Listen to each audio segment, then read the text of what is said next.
Yung unang dating ko sa New Zealand, although winarningan na ako ng agent ko, that was December o November. Sabi niya, uy, summer doon, pero sa Dunedin ka sa South ka daw pupunta. Ha?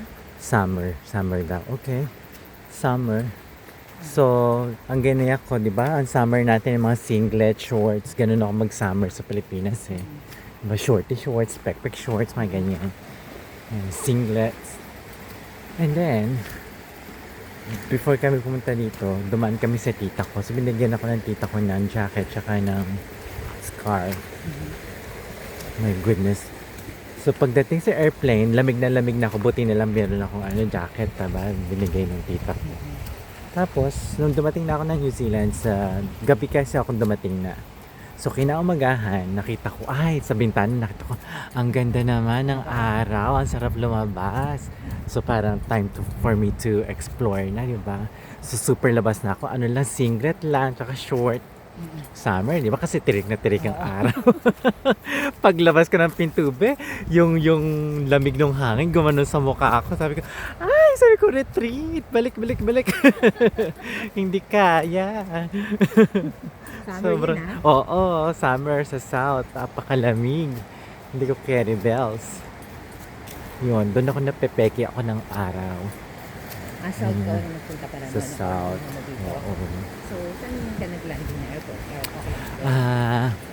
Auckland, and then I think dumaan pa ako ng Christchurch and then Dunedin. So, dalawang sakay ka din? Oo. Ay, nagsumakay ka na another airplane? Oo. Pero kumbaga, ang nakabook mo na direct talaga ng South. Hindi. Wala kasing direct flight, di ba? Pero, syempre, yung ticket na binili ko. Sabay mo na siyang binook. Oo. Talagang nakaano na talaga na hanggang South. Oo. Ganon. Kaya hindi ka na nagtagal sa Oo. Sa Auckland din yan. pagbaba, sakay na din. Sa diretso na ng ano. Ganon. Ang mga pangyayari. Pagkanapan sa buhay. Ng mga panahon na yun. That was like November 2010.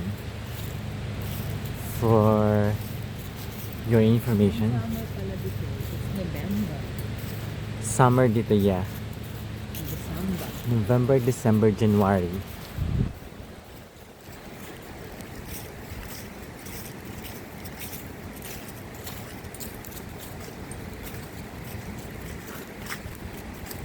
Kaya sobrang na-enjoy ko ang summer dito before, nung wala pa akong pakialam sa mga UV rays na yan. Kasi sa Pilipinas, diba, sobrang takip, sobrang, alam mo yun, talagang umbrella, ganyan. Kasi sunog na sunog ang balat mo, kasi ramdam mo naman talaga ang init. Dito kasi, sabi ko, mataas ang araw, pero parang malamig. So, hindi ka magsusombrero, hindi, talaga na-enjoy mo yung araw, na-enjoy mo yung labas. Ang ending, sunog a catch. Ang itim ko. Hindi na ako pumuti. Hindi, hanap pa tayo ng mas magandang lugar. Lakad-lakad pa. Gutom ka na ba, be? Hindi pa, hanap tayo ng magandang lugar. Parang dead end na. Hindi pa.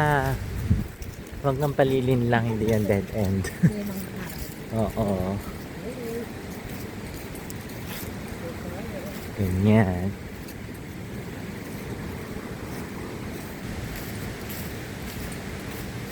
Okay. Wala pang masyadong kagandahang lugar, kaya see you later muna. Bye!